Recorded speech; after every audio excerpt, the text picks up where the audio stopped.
INEC proposes constitutional amendments to limit numbers of commercial parties.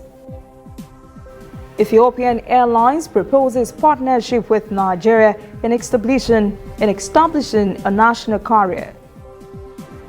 In international news, hundreds of thousands of Hong Kong protesters demand their leader's resignation. And in sports, Super Eagles coach Ghana Raw predicts difficult African opener against Burundi.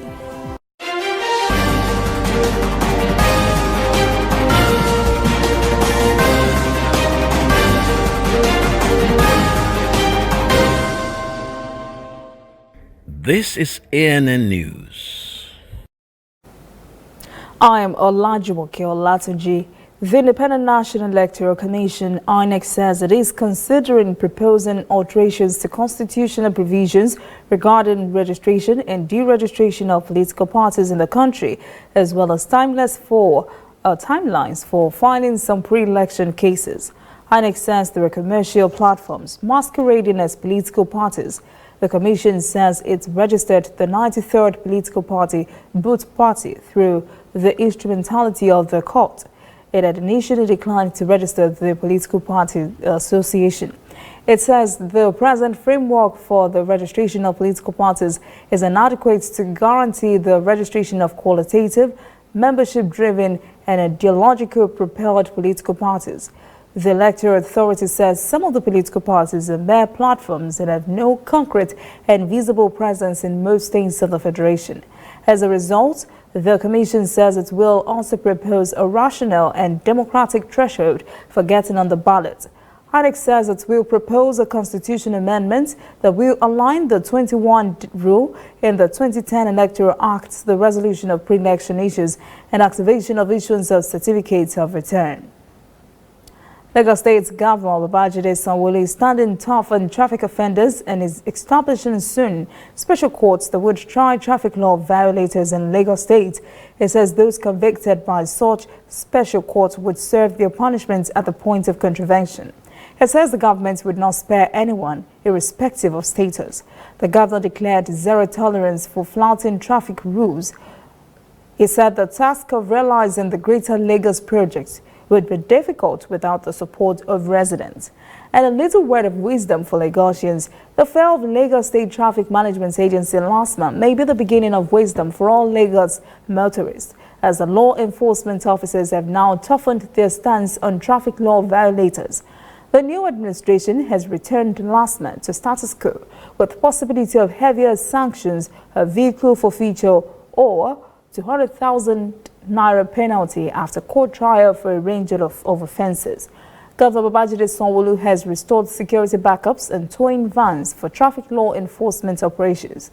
He also signed the traffic-related Lagos Neighborhood Safety Agency amended bill into law and upped the officers with a 100% increase on monthly hazard allowance. Henceforth, failure to use seat belts comes with a fine of 20,000 Naira. Backing up on the highway or parking on highways would set you back by 50,000 Naira, and you will have to shell out 20,000 Naira for obstructing traffic. Now, if you pick up passengers at illegal bus stops, you will donate 50,000 Naira to the state.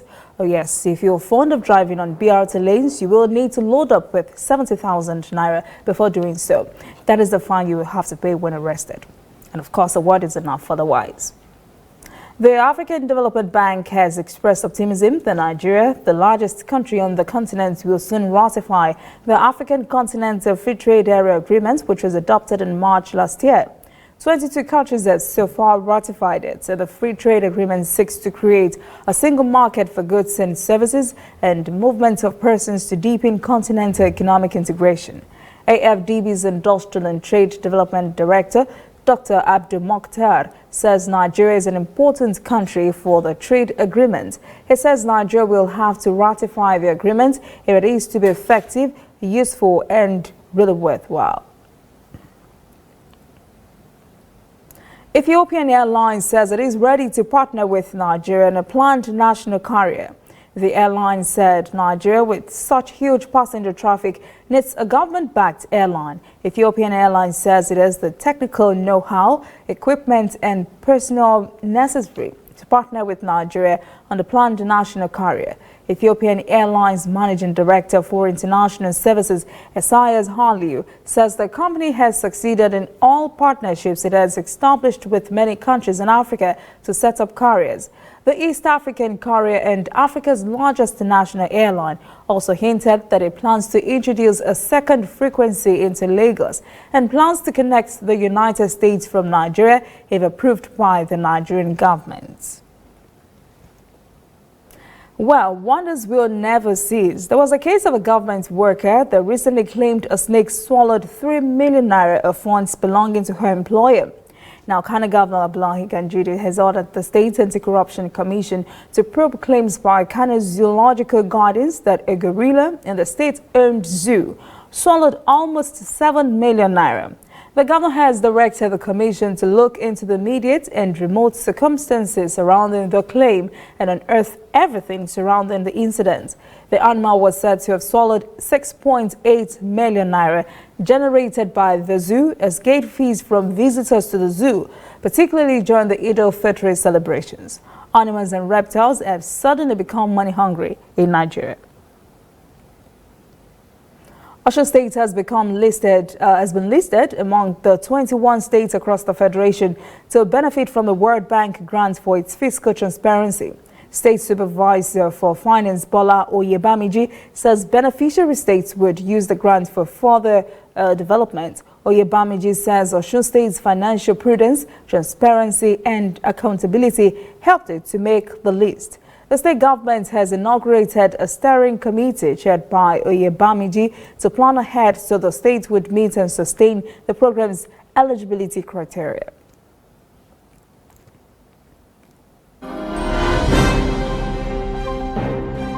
Coming up, African stories. WHO panel says Ebola does not pose an international health emergency. And later, international news. Hundreds of Hong Kong protesters call for Carrie Lam's resignation.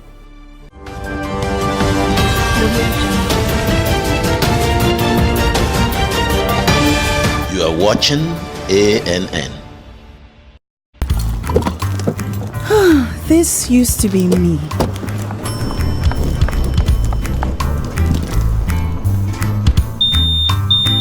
But that was before I got the perfect bag. It's handy and easy to use. All I need in one compact space, just like my MTN Extra Value plan. I used to get one plan for my calls and then try to remember which data plan worked for me. Roaming was a totally different ballgame. Not anymore. I've got the MTN Extra Value all-in-one plan. If you're a data buff like me, you get extra data with some talk time. And if you like to make calls, you get extra talk time with some data. And when I'm abroad, I automatically browse, chat, and call right on the same plan. MTN Extra Value was made just for me. More of data or calls, whichever one you prefer. MTN Extra Value is made just for you. Shining our eyes on breaking news, whether in the east or in the west, with Al-Shabaab in Somalia and Boko Haram in Nigeria, with turbulence in the north and agitation in the south. Wherever you live in Nigeria, wherever news happens in Africa, we've got it covered. ANN News, connecting Africans in a truly African spirit.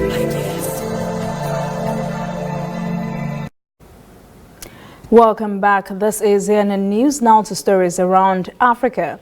Sudan's former president, Omar al-Bashir, was seen in public for the first time on Sunday since his ouster. He was led away to a prosecutor's office in a corruption probe.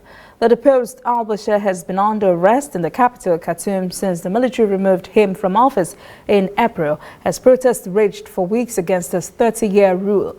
Judicial authorities in the prosecutor's office says al-Bashir was being interrogated over corruption allegations that include money laundering and possession of large amounts of foreign currency without legal authorization. They say cash and millions of US dollars, euros and Sudanese pounds were found in al-Bashir's home a week after his ouster. Apart from problems at home, al-Bashir also has a warrant hanging over his head from the International Criminal Court over charges of war crimes and genocide linked to the Darfur conflict in the 2000s. The military says it would not extradite al-Bashir to The Hague to face those charges. The scourge and number of that Ebola disease has brought on the Democratic Republic of the Congo is now very alarming. Last week, the disease had been exported to Uganda by a family that crossed the border from the Congo. 2 deaths were recorded there. The World Health Organization began looking into the international impact of the disease to determine if it had created a global health emergency. This weekend, the UN Health Agency says Ebola is not. Chris Okramringer reports. The Director General of the World Health Organization convened this meeting in Kinshasa to determine whether the Ebola outbreak in the DRC is a public health emergency. The meeting comes days after the deadly disease spread to Uganda. But a committee of health experts in Geneva decided against declaring the outbreak a public health emergency. The current Ebola outbreak in DRC does not constitute a public health emergency of international concern. Although the outbreak does not at this time pose a global health threat, I want to emphasize that for the affected families and communities, this outbreak is very much an emergency. The decision by the WHO has been well received by some Congolese. I appreciate the decision by the WHO. The Ebola patients who crossed into Uganda have been repatriated to the DRC and put in isolation centers, so the outbreak is not a big threat globally. If WHO declared a global health emergency today, it would prompt other countries to issue travel restrictions on the DRC. Congolese living in the Ebola hotspots in eastern DRC are engaged in a lot of trade with neighboring Uganda and Rwanda. WHO officials had been under pressure from aid agencies to declare a public health emergency after the disease spread to Uganda. But they say they are closely monitoring the Ugandan cases. We have not so far not seen any proof of actual transmission within Uganda.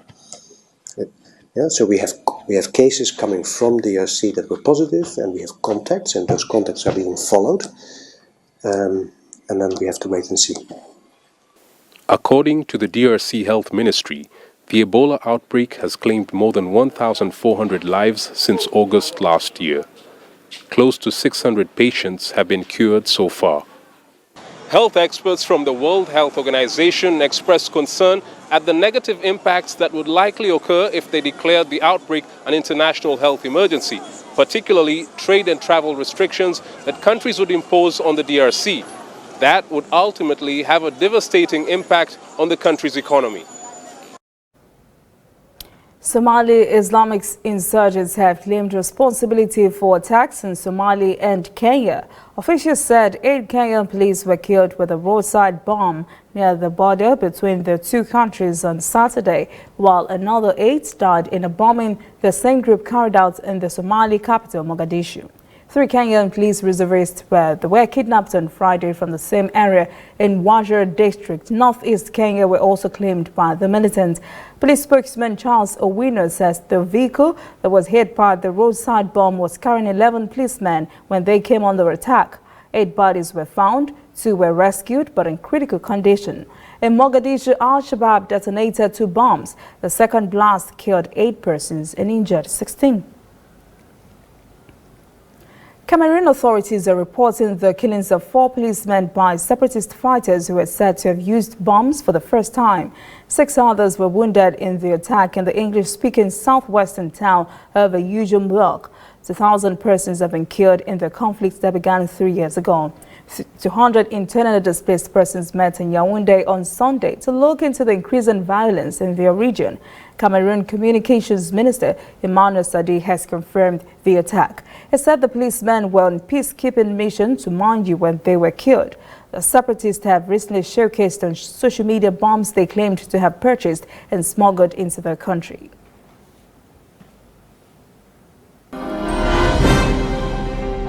When we return, international news. Hundreds of Hong Kong protesters call for Carrie Lam's resignation. And later, sports. Ghana Raw predicts Burundi might be a tough opener for Super Eagles.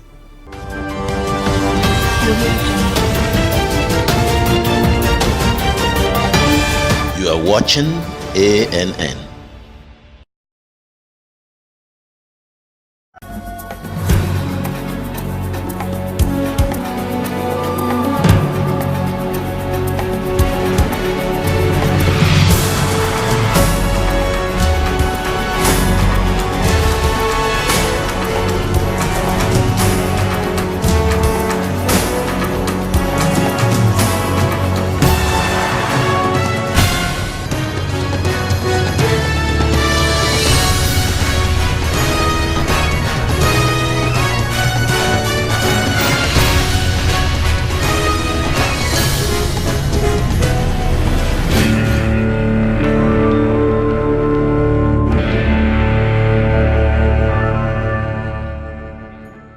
Shining our eyes on breaking news, whether in the east or in the west, with Al-Shabaab in Somalia and Boko Haram in Nigeria, with turbulence in the north and agitation in the south. Wherever you live in Nigeria, wherever news happens in Africa, we've got it covered. ANN News, connecting Africans in a truly African spirit.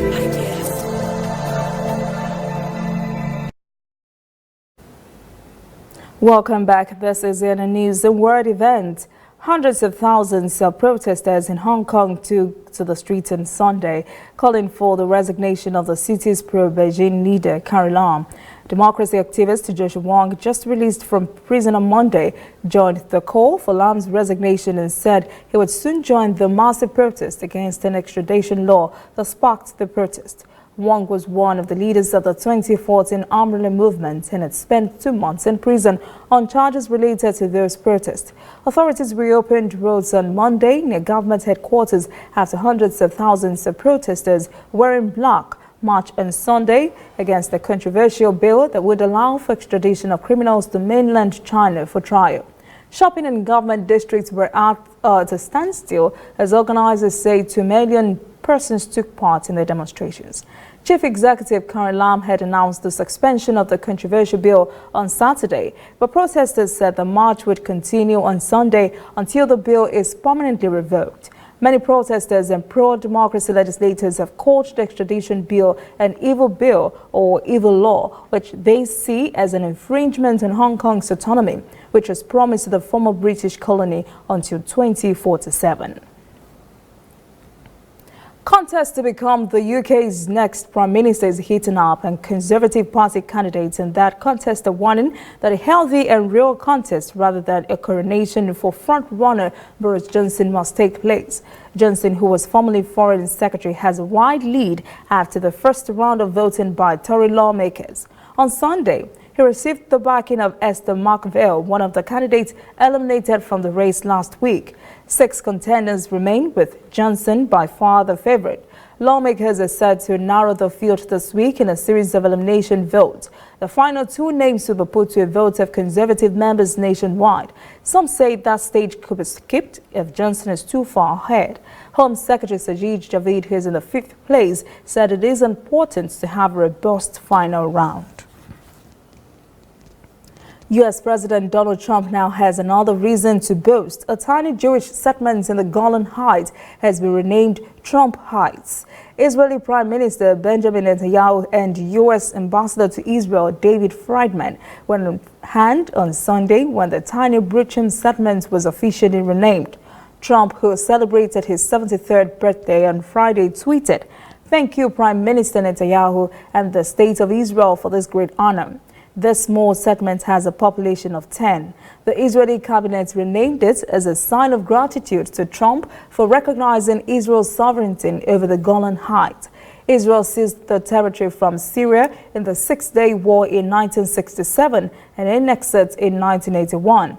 Many nations have called that move illegal, but Israel says it was essential for its national security. Prime Minister Benjamin Netanyahu says the Golan Heights was and always will be an inseparable part of Israel.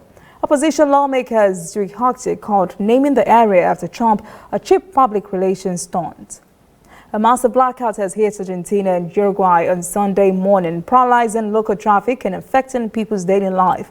The Secretariat of Energy says an electrical grid that serves both nations collapsed on Sunday, darkening Argentina, Uruguay, as well as the southern parts of Brazil and some parts of Chile. This is the first time something like this has happened across Argentina. Traffic was backed up because traffic lights went dark, subways stopped on their tracks, and trains were delayed. Flights were operating normally, though, because of standby generators. Most of the restaurant delayed their opening hours, and food supply has been reduced by the power cut. The cause of the blackout is under investigation, and power supplies have been largely restored to the affected countries. Up next, sports. Ghana Raw predicts Burundi might be a tough opener for Super Eagles. Please stay with us.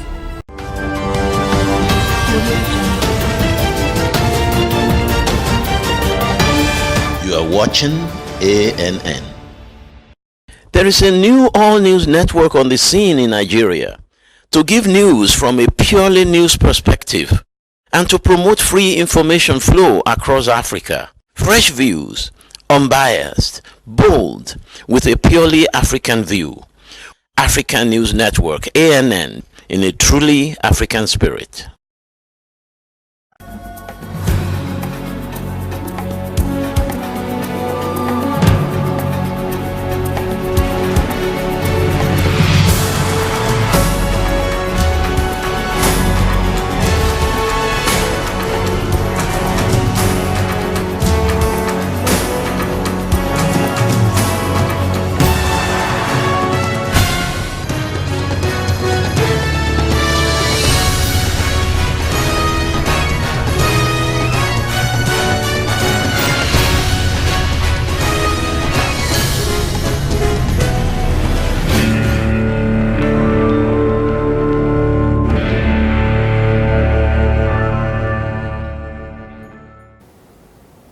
Welcome back. This is ANN News in Sport. Super Eagles coach Ghana Raw sees Burundi as the biggest threat to Nigeria's chances of qualifying from Group B at the 2019 Africa Cup of Nations in Egypt.